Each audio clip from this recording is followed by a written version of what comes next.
नमस्कार दोस्तों, जैसा कि मैंने आपसे कहा था कि भारतीय चित्रकला के जो प्रागैतिहासिक कालीन चित्रकला है उसका जो चैप्टर है वो समाप्त होने के बाद मैं आपको उससे संबंधित प्रश्न करवाऊंगा। तो आज मैं इस वीडियो में वही लेकर आया हूं और जो अब रूल है हमारा वो यही रहेगा कि हर दिन रात को 10 बजे आपको 50 क्वेश्चन हम करवा दें हर टॉपिक से। ठीक है, यानी जो टॉपिक हम पढ़ाएंगे उसके 50 क्वेश्चन रात को 10 बजे मैं करवा दूंगा। आप लोगों का सहयोग अगर ऐसे बना रहा तो जितनी भी किताबें कला से संबंधित हैं, जितनी भी ऑब्जेक्टिव प्रश्न से संबंधित किताबें हैं, उन सारी किताबों को मैं आपको यहाँ पर करवा दूंगा। उसको आपको ख़रीदने की अलग से कोई ज़रूरत नहीं। बस आपको करना क्या है कि जो भी आपको नया लगे उसे आपको नोट करते हुए चलना है। तो आइए ज़्यादा बात ना करते हम स्टार्ट करते हैं, अपने प्रश्नों को देखते हैं। MCQ जो लेकर आए हैं हम भारतीय प्रागैतिहासिक कालीन चित्रकला के पर आधारित 50 प्रश्न इसमें हम देखेंगे। तो सबसे पहला क्वेश्चन है कि किस स्थान पर भारतीय पूर्व ऐतिहासिक चित्रकारी के नमूने मिलते हैं। तो जैसा कि हमने अपने नोट्स में हमने पढ़ा था कि होशंगाबाद में भी मिलते हैं, मिर्ज़ापुर में भी मिलते हैं, भीमबेटका में भी मिलते हैं। इसका मतलब है कि उपरोक्त सभी में क्या है कि भारतीय पूर्व ऐतिहासिक चित्रकारी के नमूने आपको मिलते हैं। चूँकि कई केंद्र पाए गए थे जहाँ पर मध्य पाषाण काल और नव पाषाण काल का मानव गुफाओं में रहकर और वहाँ पर चित्रकारी करता था। हालांकि नव पाषाण काल से उसने बस्तियों में रहना प्रारंभ कर दिया था। अभी एक क्वेश्चन इस पर आपको मिलेगा भी, लेकिन मध्य पाषाण काल में उसने गुफाओं में ही चित्रकारी की। दूसरी बात यह है कि कुछ किताबों में या अधिकांश किताबों में डाटा कुछ ना कुछ गलत दिए हुए हैं। तो आपको ये ध्यान में रखते हुए हर चीज़ की पढ़ाई करनी है और ये देखना है कि जो पूछा गया है प्रश्न उस पर आयोग ने कभी कभी किस आंसर को सही माना है, किस आंसर को गलत माना है। इन सारी चीज़ों को आपको ध्यान देना पड़ेगा। अगर आप ध्यान नहीं देंगे तो आप गंभीर गलतियां करेंगे आगे चलकर। नेक्स्ट क्वेश्चन है आपका कि भीमबेटका नामक पहाड़ी में कितनी गुफाएं प्राप्त हैं। तो मैंने आपको जब पढ़ाया था तो वहाँ पर आपको बताया था कि लगभग 600 गुफाएं प्राप्त हैं। चित्रकारी जो है वो 275 गुफाओं में ही है, लेकिन पाए कितने गए हैं वो हैं 600 गुफाएं। नेक्स्ट क्वेश्चन है कि भीमबेटका क्या है। तो भीमबेटका एक पहाड़ी है।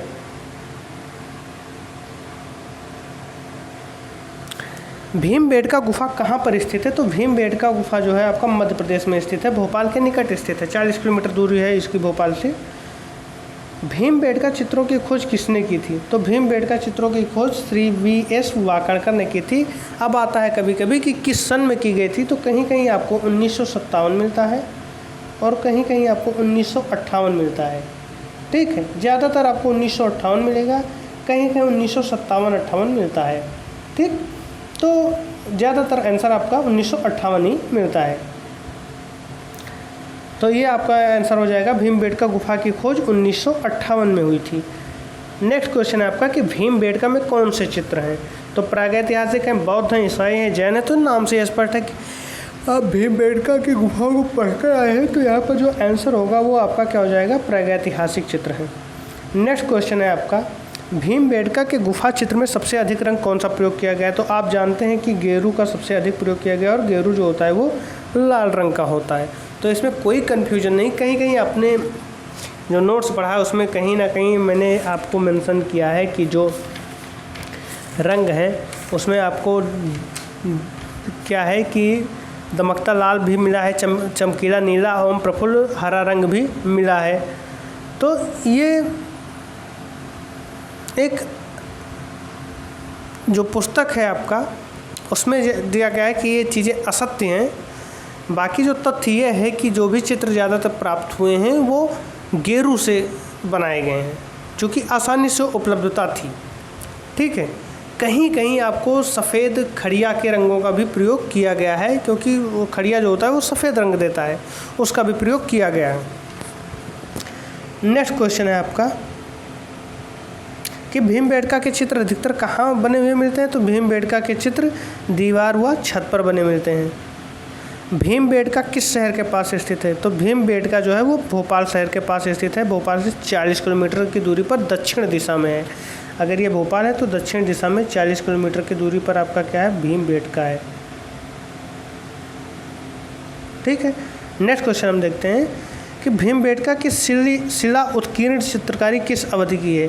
यहाँ आप ध्यान दीजिएगा कि शिला होता है पत्थर, उत्कीर्ण यानी पत्थरों पर जो उत्कीर्ण की गई है, गुफा चूँकि पत्थरों की बनी होती थी तो उस पर जो चित्रकारी उत्कीर्ण की गई है वो किस युग की है। तो यहाँ पर सबसे आप देख लीजिए नियोलिथिक। तो नियोलिथिक क्या होता है, नवपाषाण काल। ना से नियो है तो यहाँ पर आप लिख लीजिए नवपाषाण काल। मेसोलिथिक यानी मध्यपाषाण काल, ठीक। पैलियोलिथिक आपका होता है पुरापाषाण काल। पैलियो यानी पुरापाषाण काल, मेसोलिथिक यानी मध्यपाषाण काल, नियोलिथिक मतलब नवपाषाण काल, नियो मतलब ना तो नवपाषाण काल। चैल्कोलिथिक क्या होता है, ये होता है आपका जब हमारा पाषाण काल समाप्त हो रहा होता है, यानी नवपाषाण काल की अवधि समाप्त हो रही होती है, धातुओं का प्रयोग शुरू हो जा रहा होता है। और मैंने आपको बताया कि धातु में सबसे पहले तांबे का प्रयोग किया गया, ठीक। तो कहीं कहीं ऐसा होता है कि तांबा और पत्थर, तांबा प्लस पत्थर, ऐसी कई सभ्यताएं हैं जो तांबा और पत्थर का यूज कर रही थी उस समय, तो उसे ताम्र पाषाणिक काल कहते हैं, उसी को हम चैल्कोलिथिक एज कहते हैं, ठीक है। तो ये कन्फर्म है। अब हम आगे बढ़ते हैं। भीमबेटका लखनिया दरी पंचमढ़ी प्रसिद्ध हैं, स्तूप के लिए तो प्रसिद्ध नहीं है, प्रागैतिहासिक चित्र के लिए ही प्रसिद्ध हैं। नेक्स्ट क्वेश्चन है आपका कि निम्न में कौन सी प्रागैतिहासिक गुफा मध्य प्रदेश में स्थित नहीं है। तो सिंघनपुर, आदमगढ़, भीमबेटका ये मध्य प्रदेश में है। लिखनिया जो है वो आपका उत्तर प्रदेश में है। लिखनिया कहाँ है आपका, ऊपर में। भारत में प्रागैतिहासिक चित्रों की खोज सर्वप्रथम किस क्षेत्र में हुई, तो मिर्ज़ापुर में हुई थी। मिर्ज़ापुर की गुफा में सर्वाधिक चित्र इनमें से किस विषय पर हैं। तो चूँकि सारे लोग आदिमानव थे तो वो आखेट ही करते थे और आखेट का ही चित्र उन्होंने बनाया। नेक्स्ट है आपका मिर्ज़ापुर क्षेत्र के किन पहाड़ियों पर प्रागैतिहासिक गुफा चित्र बने हैं। तो ये है आपका कैमूर की पहाड़ियों पर। ये आपको ध्यान में रखना है कि कैमूर की पहाड़ियों पर ही मिर्ज़ापुर क्षेत्र के प्रागैतिहासिक गुफा स्थित है और उसमें चित्र बने हुए हैं। प्रागैतिहासिक चित्रों का क्षेत्र मिर्ज़ापुर किस प्रदेश में है। तो मिर्ज़ापुर जो है आपका वो उत्तर प्रदेश में है। मिर्ज़ापुर किन क्षेत्रों का कला केंद्र है। तो इसमें चीज़ें स्पष्ट हैं कि आपका प्रागैतिहासिक चित्रों का केंद्र है ये। नेक्स्ट क्वेश्चन है कि मिर्ज़ापुर में प्राप्त प्रागैतिहासिक चित्रों में नृत्य का दृश्य किस गुफा से मिला है। ये इम्पोर्टेंट क्वेश्चन है और इस तरीके के क्वेश्चन में आपको याद भी रखना है कि कौन से चित्र कहाँ से मिले हैं। जैसे यहाँ पर पूछा गया है कि नृत्य का दृश्य कहाँ से मिला है, तो ये आपका लिखनिया से मिला है। अगला क्वेश्चन है सांभर के आखेट का दृश्य कहाँ से मिला है। तो सांभर के आखेट का भी चित्र आपको लिखनिया से मिला है। भीमबेटका में चित्र कितने प्रकार के हैं। तो भीमबेटका में चित्र 2 प्रकार के हैं, 2 स्तर पाए गए हैं वहाँ पर। एक में तो पहले आखेट वाखेट दिखाया जाता है, दूसरे में क्या होता है कि पशुओं को मानव के अंतरंग मित्रों के रूप में दिखाया गया है। नेक्स्ट क्वेश्चन है पंचमढ़ी क्षेत्र में चित्र कितनी श्रेणियों में व्यक्त है। तो पंचमढ़ी क्षेत्र में 3 श्रेणियों में व्यक्त है। पंचमढ़ी में 5 गुफाएं काट कर बनाई गई हैं, जिनके बारे में कहा जाता है कि ये पांडवों के वनवास का निवास स्थल है। भारत में सर्वप्रथम प्रागैतिहासिक काल की चित्रकला की खोज किसने की थी। तो ये अंग्रेज़ों ने की थी। इसके लिए हमें अंग्रेज़ों को धन्यवाद देना चाहिए। होशंगाबाद क्षेत्र के आदमगढ़ पहाड़ी में चित्र हैं। तो ये आप विकल्पों को देखकर लगा सकते हैं कि ये प्रागैतिहासिक काल के चित्र हैं। होशंगाबाद किस चित्रकला के लिए जाना जाता है, वही क्वेश्चन है, शैल चित्रकला। जिराफ ग्रुप का चित्रण कहाँ मिलता है। तो जिराफ ग्रुप का चित्रण आपका होशंगाबाद में मिलता है, यानी आदमगढ़ पहाड़ियों पर। पंचमढ़ी की खोज किसने की थी। तो जी.आर. हंटर ने की थी। पंचमढ़ी की खोज जी.आर. हंटर ने की थी। किस सन में की थी। तो ये आपके 1936 में, ठीक है। पंचमढ़ी की खोज 1936 में जी.आर. हंटर ने की थी।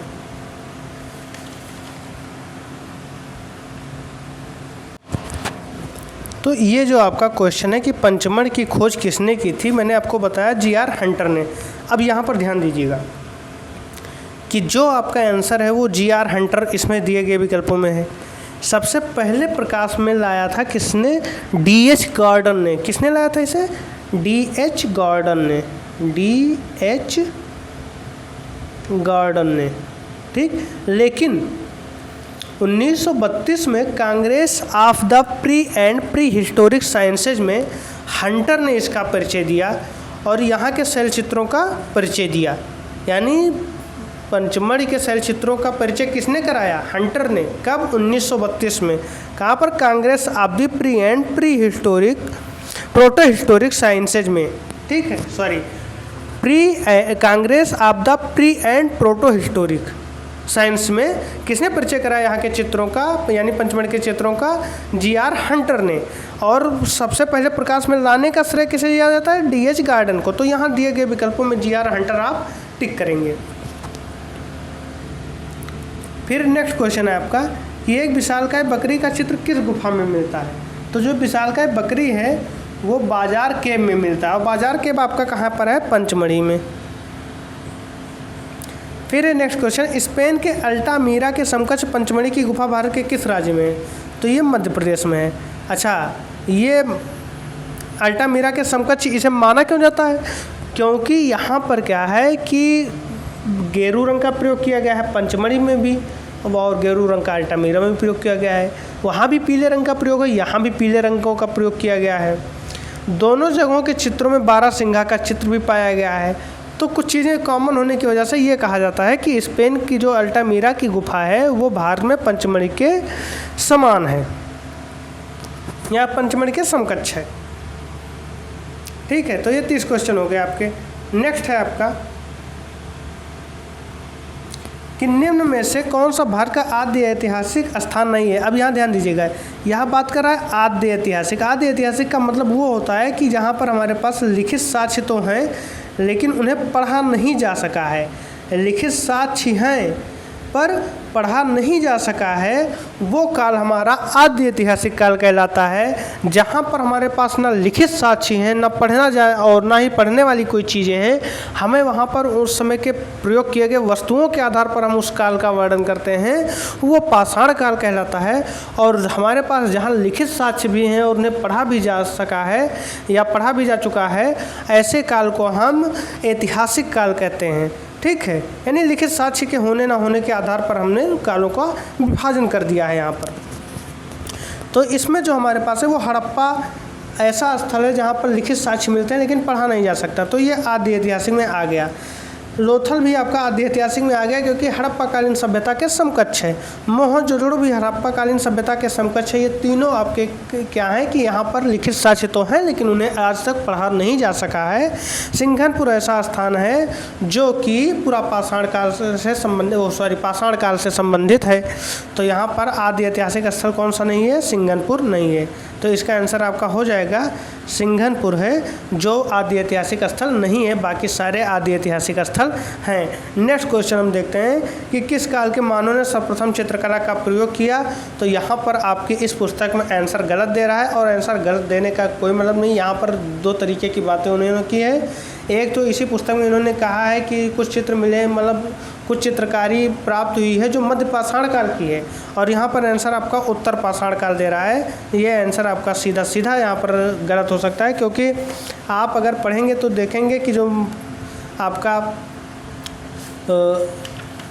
भीमबेटका की गुफाएं हैं वहाँ पर जो चित्र मिले हैं वो आपके मध्य पाषाण काल के हैं, लेकिन जो आंसर आपका यहाँ पर दे रहा है वो आपका दे रहा है कि उत्तर पाषाण काल से चित्रकला का प्रयोग किया, जबकि ऐसा कुछ नहीं है, मध्य पाषाण काल से ही प्रयोग हो रहा था चित्रकला का। ठीक। उत्तर प्रदेश में प्रागैतिहासिक चित्र कहाँ मिलते हैं? तो उत्तर प्रदेश में प्रागैतिहासिक चित्र आपके मिर्ज़ापुर में मिलते हैं। नवपाषाण काल में मानव कहाँ रहता था? तो नवपाषाण काल में मानव बस्तियों में रहना शुरू कर दिया था। होशंगाबाद किस नदी के किनारे बसा है? होशंगाबाद नर्मदा। दा से आप अनुमान लगा लीजिए कि दा है। ठीक, होशंगाबाद नर्मदा। प्रागैतिहासिक चित्रों में किस रंग का प्रयोग अधिक हुआ है? तो गेरू का प्रयोग अधिक हुआ है। इसमें कुछ इब्बट करने की बात ही नहीं है।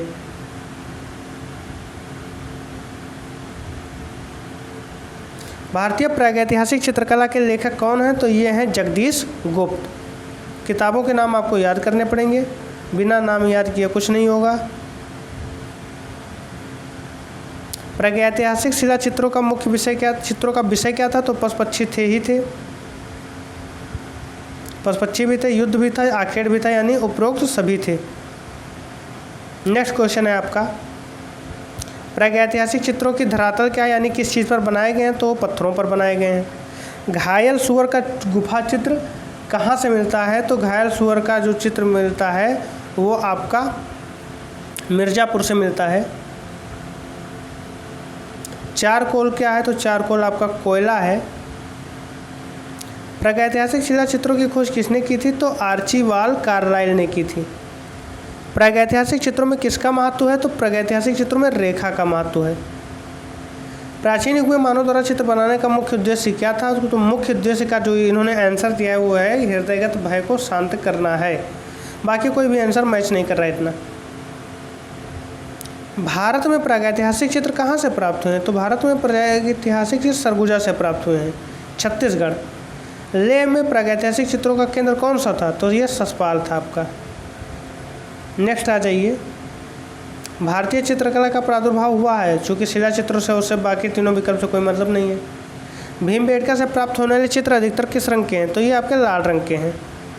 सिंघनपुर के शैल चित्रों की खोज सर्वप्रथम हुई थी 1910 में। दक्षिण भारत के किस स्थान पर शैल चित्र प्राप्त हुए हैं? तो शैल चित्र बेल्लारी में प्राप्त हुए हैं। तो इस तरीके से हम देखते हैं कि हमारे 50 क्वेश्चन कंप्लीट हो गए हैं। यदि आपको ये वीडियो पसंद आया हो तो प्लीज़ इसे लाइक शेयर सब्सक्राइब करना ना भूलें। लाइक करें, शेयर करें और सब्सक्राइब करें। और आपको मार्केट में जितनी भी किताबें मिल रही हैं और जहाँ से भी ऑब्जेक्टिव क्वेश्चन हमें मिलेंगे हम सब आपको करवाएंगे, और साथ ही साथ टॉपिक वाइज हर चीज़ चलता भी रहेगा। तो आप प्लीज़ वीडियो को देखें, अगर पसंद आए तो आप लाइक शेयर और सब्सक्राइब ज़रूर करें। धन्यवाद।